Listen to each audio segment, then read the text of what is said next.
poštovanje. Ovo nije video o jednoj stranci, jednom mandatu ili jednom političaru. Ovo je video o sustavu koji već godinama proizvodi poslušne ruke, prazni Hrvatsku i sve to naplaćuje građanima. Kazat ćemo kako nastaju zastupnici koji ne misle svojom glavom, kako se liste kroje daleko od očiju građana i zašto država danas troši gotovo 3 puta više novca, iako ima 100.000 ljudi manje. Zato vas molim da ovaj video pogledate do kraja.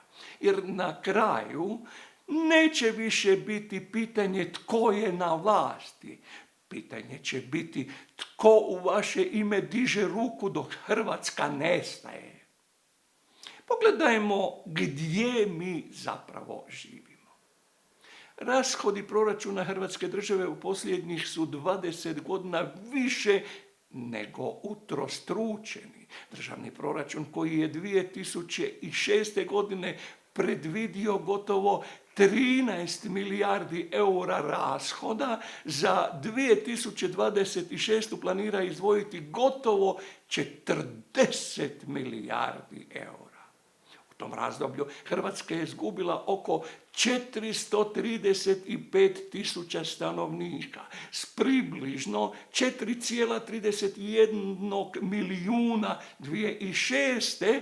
na oko 3,88 milijuna 2025. godine. Što znači da država danas raspolaže znatno većim proračunom iako ima osjetno manje stanovnika. Piše indeks HR. Znate li zašto ti silni troškovi rastu dok narod propada? Zato što taj golemi novac hrani sustav korupcije koji je zakonski legaliziran tamo gdje bi nas trebao braniti, u Hrvatskom saboru. U paklenim godinama prošlog 10. saziva Sabora, dok je narod krpao kraj s krajem, vladajuća većina, predvođena HDZ-om i zastupnicima nacionalnih manjina, funkcionirala je kao mehanički glasački stroj. Kroz 4 godine i više od 3500 glasanja, niti jedan, pazite sad, niti jedan jedini zastupnik te betonske većine nije glasao protiv zakona vlade. Nisu se usudili čak biti niti suzdržani. Matematičke šanse da se 76 odraslih ljudi po vlastitoj savjesti i neovisno slože oko 1000 složenih odluka za redom iznosi točno 0%. Ustav Republike Hrvatske eksplicitno jamči da vlast proizlazi iz naroda i da zastupnici odlučuju po vlastitoj volji. Zabetonirane ruke ne glasaju po svojoj volji, nego po volji nekog iz ilegalnog centra moći, što je teška ustavna prijevara. Evo i kako nastaju zastupnici koji glasaju po diktatu. Pred izbore liste se kroje u mraku stranačkih ureda, gdje šefovi namjerno biraju ljude bez kralježnice i karaktera, svjesni da će oni sutra u Saboru šutjeti i dizati ruke samo da sačuvaju svoje saborske fotelje. To nije demokracija, to je partiokracija. Narod glasa, a stranački šefovi upravljaju rukama.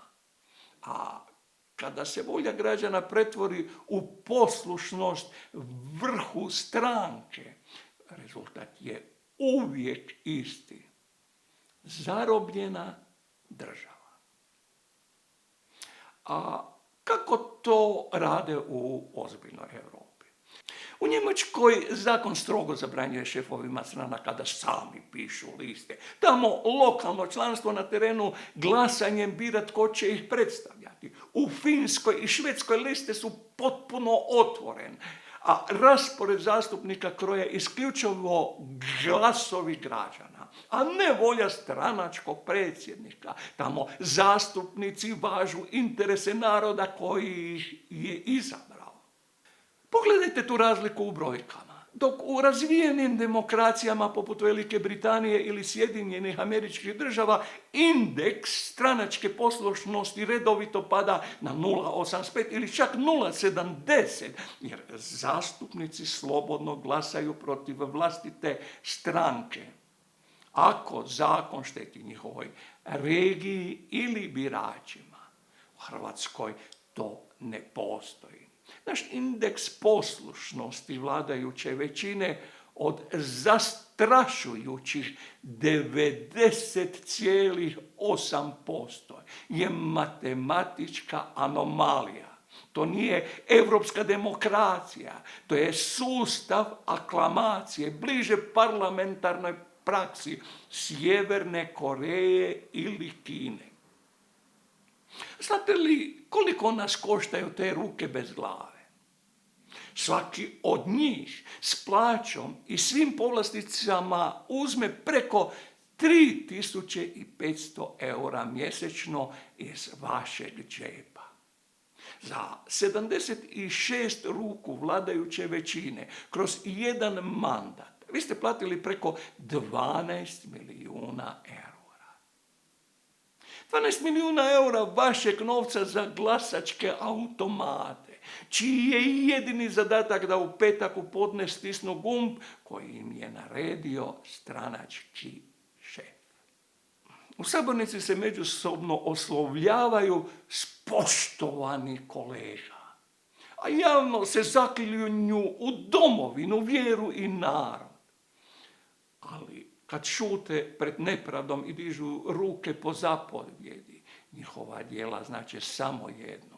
Izdaju svega u što se zaklinju. A kako nastaju šefovi koji kontroliraju te ruke? Nastaju u istom zatvorenom sustavu u kojem se unaprijed zna tko smije biti kandidat, tko smije napredovati i tko mora biti uklonjen ako misli drugačije. Pogledajmo njihove unutar stranačke izbore. Andrej Plenković je na čelo HDZ-a došao kao jedini kandidat. Samog sebe je stavio na listu, a članstvo je samo zaokružilo jedino ponuđeno ime. Zoran Milanović također pokazuje isti obrazac. Za predsjedničkog kandidata postavljen je odlukom vodstva stranke SDP-a, bez unutar stranačkih izbora, bez stvarne konkurencije. Ista ta stranka ranije mu nije dala povjerenje za vođenja stranke, ali ga je voljom nekolicine lansirala u sam vrh države. Veštim marketingom osvojio je i drugi mandat, a zatim preko stranačkih marioneta oklanjao one koji su se usudili misliti drugačije. Pogledajmo i svježi primjer autokratske vladavine Andreja Plenkovića. HDZ-ov zastupnik u Europskom parlamentu javno je iznio stav drugačiji od Plenkovićevog. Odmah je bio sankcioniran od strane, pazite sad, HDZ-ovog suda časti.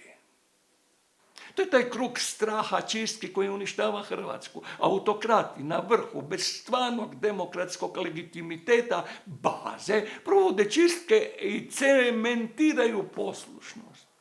U takvom sustavu stručni i moralni ljudi nemaju nikakve šanse. Zato u strankama više nema mladih, pametnih i sposobnih. Oni imaju previše samopoštovanja da bi pognuli glavu nad stranačkim autokratima i radije odlaze iz zemlje. Stranačka mladež puni se isključivo trećerazrednim oportunistima koji od malih nogu uče kako postati poslušna ruka. Pogledajte dobro lica zastupnika iz svoje izborne jedinice. Znate li i jedan zakon koji su donijeli za vaš kraj? Znate li i jedan problem koji su riješili dok vaši susjedi bježe preko granice? Ne znate. Jer šute i slušaju za 3500 eura mjesečno. Ustav kaže da zastupnik glasa po svojoj savjesti. Imate li vi, gospodo podizači ruku, ikakvu savjest? I ima li u vama dok gledate prazne kuće svojih birača i mrvice srama? Zato ovo više nije samo priča o rukama koje se dižu. Ovo je priča o sustavu koji troši sve više, ima sve manje ljudi i sve poslušniji sabor. Rezultat je skupa država, prazna zemlja i građani koje nitko stvarno ne zastupa. Zato pravo pitanje više nije koliko koštaju njihove ruke, nego koliko će još milijardi Hrvatska spaliti i koliko će još ljudi otjerati dok im dopuštamo da podižu ruke u naše ime. Praksa se nastavlja, ruke se dižu, odluke prolazi, država propada. To treba zaustaviti odmah.